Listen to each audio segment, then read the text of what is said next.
हरि ओम। अम, अम, कर्मण्येवाधिकारस्ते मा फलेषु कदाचन मा कर्मफलहेतुर्भुः मा ते संगोऽस्तव कर्मणि. या श्लोकात चार महत्वाच्या गोष्टी सांगितलेल्या आहेत. पहिलं की कर्मातच तुझा अधिकार आहे. सेकंड, फळामध्ये नाही. थर्ड, कर्मफळाचा हेतुस्वरूप होऊ नकोस. आणि फोर्थ, तुझं कर्म न करण्याच्या प्रवृत्तीचाही तू संग धरू नकोस, विचार करू नकोस. सो या चार महत्वाच्या गोष्टी, की जी कर्मयोगाची काय मनोभावना असली पाहिजे ते सांगितलं आहे या श्लोकात. अम, जसं अगोदर सांगितलं, हा श्लोक तसा प्रसिद्ध आहे. बट त्याच्या काही असं बघितलं जातं की काही त्याच्या इंटरप्रिटेशन्स काही काही जण चुकीच्या घेतात. एस्पेशली ज्यांना जरा महाभारताची किंवा श्रीकृष्णाच्या एकूण चरित्राची काही जास्त माहिती नसते, किंवा भगवद्गीतेचे आधीचे श्लोक माहित नाहीत. सो थोडंफार मिसइंटरप्रेट होण्याचे चान्सेस जास्त आहेत. सो आपण ते बघूयात एक एक पॉइंट्स. आता तुझा कर्मावरच अधिकार आहे. ओके. तर कर्मावर अधिकार आहे म्हणजे काय? तर कर्माचा उद्देश ठरवण्याचा, त्या त्या त्या दिशेने प्रयत्न करण्याचा त्याला अधिकार आहे. मग त्यात म्हणजे कर्माची दिशा, वेग आला, कर्माची पद्धत आली, या सगळ्यांचा प्रत्येकाला अधिकार आहे. तर मग म्हणून कोणीही कुठलंही कर्म करू शकतं का? अ, तर नाही. म्हणजे आता एखाद्या गावात दवाखाना नाही, तर मला वाटलं चला आता आपण दवाखाना चालू करू, तर तसं करता येत नाही. त्यासाठी आधी डॉक्टर व्हायला लागतं. सो ती कॅपॅसिटी पण डेव्हलप करायला लागते. आणि ती कॅपॅसिटी डेव्हलप करायची त्यासाठी जे गोष्टी करायला पाहिजे त्या करायला लागतात. आणि कर्मातला हा जो अधिकार आहे, तो कर्म करता करताच प्राप्त होतो. म्हणजे एखादा एमबीबीएस झाल्यावरही तो अ, पुढे प्रॅक्टिस करून करून त्याच्यात निष्णात होतो. तर आता हे आणि फार महत्वाची गोष्ट ही आहे की म्हणजे कर्म कोणतं त्यापेक्षा, अ, म्हणजे एखादा कुठल्या कर्म करतोय त्यापेक्षा त्याला त्या कर्मात अधिकार प्राप्त झालाय का, हे फार महत्वाचं आहे. आणि अ, म्हणजे ते कशातनं कळतं, तर मग ते ते तो एफर्टलेसली करायला लागतो. त्या कर्मातून त्याला इतरांना आनंद मिळायला लागतो. सो या गोष्टी दिसतात. म्हणजे आणि ती कुठलीही गोष्ट असू शकते. म्हणजे आपण साधं गिरवणला जाताना ते मध्ये दिलखुश वडावाला लागतो. तर मला असं वाटतं की त्या वडेवाल्याने त्या वडे बनवण्यात एकदम अधिकार प्राप्त केलाय, की सगळ्यांनाच त्याचा वडा फारच आवडतो. अम, दुसरं आहे की फळावर अधिकार कधीच नसतो. आता हे जरा पटकन पटत नाही. म्हणजे म्हटलं तरी असं की आपल्याला एक्सपेक्टेशन असतात ना, केलं की लगेच झालं पाहिजे. मग असं भगवद्गीता फार काहीतरी इम्प्रॅक्टिकल सांगते, असं काही जणांचं मत आहे. बट आता दोन गोष्टी आहेत. एक तर एम्स आणि ऑब्जेक्टिव्ह असतात, की ज्याला आपण कर्माचा उद्देश म्हणतो, आणि रिझल्ट असतं हे कर्माचं फळ. तर इथे म्हणलं की कर्माच्या फळात तुला अधिकार नाही. एकतर एम म्हणजे टार्गेट आपलं ठेवलंच पाहिजे. सो आणि भगवान श्रीकृष्ण यांचं ज्यांना म्हणजे थोड्याफार गोष्टी गोष्टी जरी माहिती असल्या, किंवा एकूण महाभारतात त्यांचा त्यांचा रोल, तर ते असं कधी असं काहीतरी अनप्रॅक्टिकल सांगणार नाही. ते एवढे रिझल्ट ओरिएंटेड होते. अ, आणि अम, त्यांनी ज्या पद्धतीने की जे अचीव करायचंय ते कधी कधी प्रोसेसला फॉलो न करताही ते अचीव केलेलं असं दिसतं. सो ते असं सांगणार नाही की अ, तू टार्गेट ठेवूच नको वगैरे. त्याचबरोबर स्वामीजी नेहमी सांगतात की लोकमान्य टिळकांचा हा फेवरेट श्लोक होता, कर्मण्य अधिकार. तो त्यांचं अजून एक प्रसिद्ध वाक्य म्हणजे अ, अ, म्हणजे मी शेंगा खाल्ल्या नाही वगैरे ते वाला नाही. दुसरं वालं की जे स्वराज्य हा माझा जन्मसिद्ध हक्क आहे आणि तो मी मिळवणारच. हे जे वाक्य आहे की त्याच्यात त्यांचा जोर दिसतो. म्हणजे हे किती की ते मिळवणारच आणि ते केवढं डेडिकेटेड आहे त्या ऑब्जेक्टिव्ह एवढं स्ट्रॉंग आहे आणि त्याच्याबद्दल त्यासाठी केलेले प्रयत्नही आपण पाहिले. सो या सगळ्याच असं दिसतं की म्हणजे कर्माचं ऑब्जेक्टिव्ह हवं, त्या दिशेने प्रयत्न झाले पाहिजे आणि ते पूर्ण ताकदीने झाले पाहिजे. अ, फक्त त्या कर्माचं फळ अमुक एका वेळात आणि ते असंच मिळेल हे हे काही सांगता येत नाही. कारण का नेहमीच एक अननोन फॅक्टर असतो, तो आपण लक्षात घेतला पाहिजे आणि त्याचा कुठेतरी आपल्या ऍक्सेप्टन्स पाहिजे. अम, म्हणजे कर्मफळाकडे जाण्यासाठी कुठल्या गोष्टींची आवश्यकता आहे हे भगवद्गीतेत जेव्हा पुढे म्हणलं होतं त्यात त्यांनी अधिष्ठानं तथा करता करणांच पृथक विधम विविधाश्च पृथक चेष्टा दैवम चैवात्र पंचमम. सो त्यात त्यांनी असं सांगितलं की की काय काय गोष्टी लागतात त्या सांगितल्या. आता त्यातल्या जरी आपण कन्सिडर केलं की करता चांगला आहे, प्रयत्न करतो आहे, उत्कृष्ट त्याच्याकडे साधन सामग्री आहे, तर आता तो कर्म फळाच्या दृष्टीने होईल यात काही शंका नाही. पण फळ हे मिळेल का की नाही मिळणार यात शेवटी दैव हा फॅक्टर लागतो. सो याला आपण अननोन फॅक्टर म्हणू किंवा दैव म्हणू, किंवा संत याला भगवंताची इच्छा म्हणतात.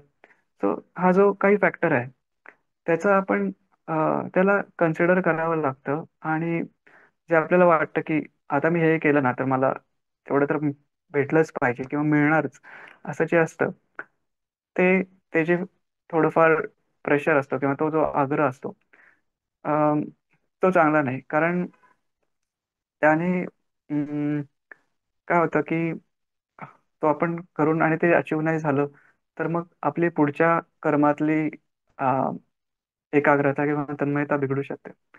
मला अजून एक असं वाटतं नेहमीच की अ, म्हणजे काही ग्रेट पर्सनॅलिटीज असतात म्हणजे वेगळ्या वेगळ्या क्षेत्रातले स्पोर्ट्समॅन म्हणा फॉर एक्झाम्पल. सो त्यांचे मुलांकडे टॅलेंट असतो, त्यांना कदाचित त्या स्पोर्ट्समध्ये इंटरेस्टही असतो, बट ते कुठेतरी बऱ्याचदा फेल गेलेले पण दिसतात.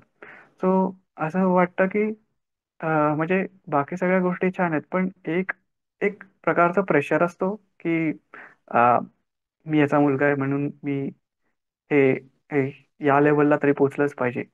मग हा तो साध्या कुठल्याही घरातल्या म्हणजे नॉर्मल लोकल मॅचेसमध्ये जर तो डक वर गेला की अरे तू कसं काय असा आउट झाला वगैरे, हे जे टाईप ऑफ प्रेशर असतं ते कुठेतरी त्याला त्या व्यक्तीला फार मेजर ड्रॉबॅक आणू शकतं किंवा सेटबॅक देऊ शकतं. सो आणि यातनं बऱ्याचदा ती व्यक्ती मग ती गिवअप करते वगैरे. हेच त्याच्या वडिलांच्या बाबतीत झालेलं नसतं कारण का he has started like winning the matches आणि वन बाय वन की त्यांनी कधीच ते एवढं हाय लेवलचं ध्येय आणि ते आता झालंच पाहिजे आणि हे आत्ताचं नाही झालं मग ते कसं होणार असं काहीतरी त्यांना प्रेशर आलेलं नसतं. सो हा एक महत्वाचा फॅक्टर आहे की अ, ते आपण ते अचीव केलं पाहिजे आणि खूपच लांबचं ध्येय आहे. सो हे आपण करता नाही का केलं नाही पाहिजे. त्यानंतर कर्माचा फळ या कर्मफळाचा हेतू होऊ नकोस असं म्हणलं म्हणजे अम, आता कसं की एखादं कर्म केल्यानंतर त्याची पूर्ती झाल्यानंतर मला त्यातनं काय मिळेल त्याचे विचार घोळत बसणे. फॉर एक्झाम्पल आता महाबळेश्वरला निघालोय गाडीतनं आणि मग मी तिकडे जाऊन काय खाईल काय करेल मी तिकडे काय फोटोज वगैरे काढेल आणि ते मग पोस्ट करून काय होईल वगैरे. सो या सगळे विचार नको तू इमॅजिनेशन ड्राईव्ह नको करू तू आपली गाडी चालू तेव्हा. अम, कारण हे यात या सगळ्या विचार घोळवण्यात काय होतं की त्यातून येणाऱ्या गोष्टी किंवा कामना ह्या अनंत असतात आणि अ, त्या संपत नाहीत. सो त्याचा आपण विचार करत बसलो तर विचार थांबणार नाही आणि त्यांनी दोन गोष्टी अफेक्ट होतात. एकतर त्यातलं कर्म पण अफेक्ट होतं, कारण का we are not completely focusing की जे चाललंय त्याच्यात. आणि दुसरी गोष्ट म्हणजे त्या तो व्यक्तीही अफेक्ट होतो, कारण का तो सारखं सतत त्या विचारांमध्ये राहिला तर त्या कामना अनंत असल्यामुळे त्याला कधीच सॅटिस्फॅक्शन किंवा अ, मिळणं जरा अवघड जातं. सो हे हे साधारण पॉइंट्स जे आहेत त्यात अजून एक महत्वाचा फॅक्टर म्हणजे की अ, कर्म न करण्याचा किंवा विचारांचा संग नको. आता जर का आपण आधीचे पॉइंट्स म्हणजे एखाद्याने चुकीचं इंटरप्रेट केलं की अरे गॅरंटी नाहीये ना की किंवा हे करून मला मिळेल, तर मग करू तरी कशाला. तो इथे अ, मध्ये आता एकदा मी रॉजर फेडरर जे टेनिसपटू आहेत त्यांच्यामध्ये एक हे ऐकत होतो. त्यात त्यांनी काही स्टॅटिस्टिक्स सांगितले की ते फारच महत्वाचे वाटले मला. अ, म्हणजे त्यांनी त्यांच्या पूर्ण करिअरमध्ये साधारण 80% मॅचेस जिंकल्या. बट त्यांनी अ, त्यांच्या मॅचेसमधले पॉइंट्स जर का कन्सिडर केले तर त्यांचा विनिंग रेट काय आहे, तर ओन्ली 54%. म्हणजे only 54% of the point yes actually won. All other 46% हे लॉस. सो एवढा काय बोलतात, एवढे ते फेल्युअर्स आणि हे येणं एवढं स्वाभाविक आहे की त्याचा आपण ऍक्सेप्टन्स केलं पाहिजे आणि पुढे जायला पाहिजे. थॉमस एडिसनची पण आपल्याला गोष्ट माहिती आहे की हजारो प्रयोग करून त्यांनी तो बल्ब शेवटी अचीव केला. सो या सगळ्यात काय आहे की कर्म तर करायचंच आहे. अं, आणि ते सोडणं काही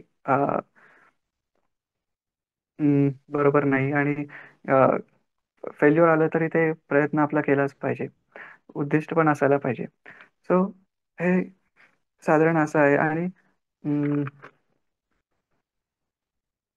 यात आता हा जो श्लोक आहे, सो हा श्लोक आपल्या आता 26 जानेवारी तर अ, आपल्या फ्रीडम फायटर्सनी भरपूर हा श्लोक वापरला होता. ऍक्च्युली त्यांनी हा श्लोकाचा ऍक्च्युली मोठा रोल आहे की म्हणजे लोकांना जागृत करण्यासाठी, त्यांना फाईट करायला लावण्यासाठी मोठमोठ्या फ्रीडम फायटर्सनी हा वापरला आहे. सो मी जनरल असंच चेक करत होतो की अ, हा हा श्लोक म्हणजे कोणी कोणी वापरला, तर मला काही नावं मिळाली आणि त्यातलं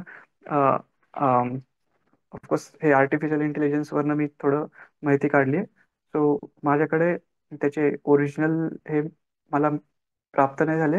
बट ह्याच्यात मला थोडीशी एक अ, गंमत वाटली की अ, वेगवेगळ्या व्यक्तींनी हा कसा वापरला की लोकांना प्रवृत्त करायला. सो त्यात महात्मा गांधी होते, Balgandharva Tilak, Arvind Ghosh for example. So Mahatma गांधींनी त्याला इंटरप्रेट करताना, आता मी जरा इंग्लिशमध्ये, कारण का मी ते चॅट जीपीटी वरनं काढलं होतं. सो त्यांनी म्हणलं की so Mahatma Gandhi often quoted this slok to emphasize the importance of selfless action and detachment from result.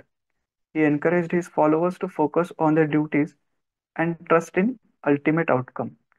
So म्हणजे तुम्ही कर्म करत राहा, तुम्ही स्वराज्यात लढत राहा, but ultimate outcome trust. So कुठेतरी तो नॉन व्हायलन्स ला पण जपा की ते मिळेल, जरा पेशंटली घ्या पण कर्म करत राहा, असं आहे. आणि बाळ टिळकांच्या बाबतीत त्यांनी असं केलं की Bal Gangadhar Tilak, a prominent freedom fighter, used this slok to motivate people to take action against British rule. He emphasized that individuals had a duty to fight to their own country's freedom regardless of the consequences. हे काय बोलते हो, सगळं sacrifice करायला लागलं तरी चालेल, पण हे केलंच पाहिजे.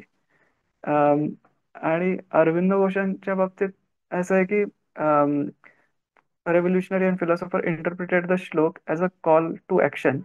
He believed that individuals had a duty to work towards India's freedom without attachment to personal goal और रिकग्निशन.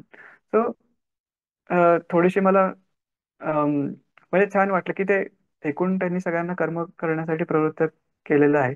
बट त्याची मनोभाविक भावना कशी असली पाहिजे हे थोडंसं प्रत्येकाने वेगळं वेगळं केलं.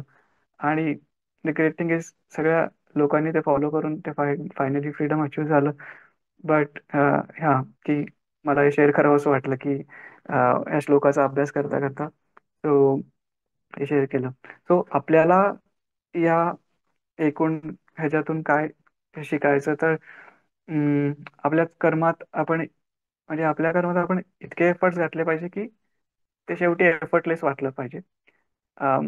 सक्सेससाठीच प्रयत्न केला पाहिजे, पण सक्सेस होईल किंवा सक्सेस मिळेलच हे गृहीत धरता कामा नये.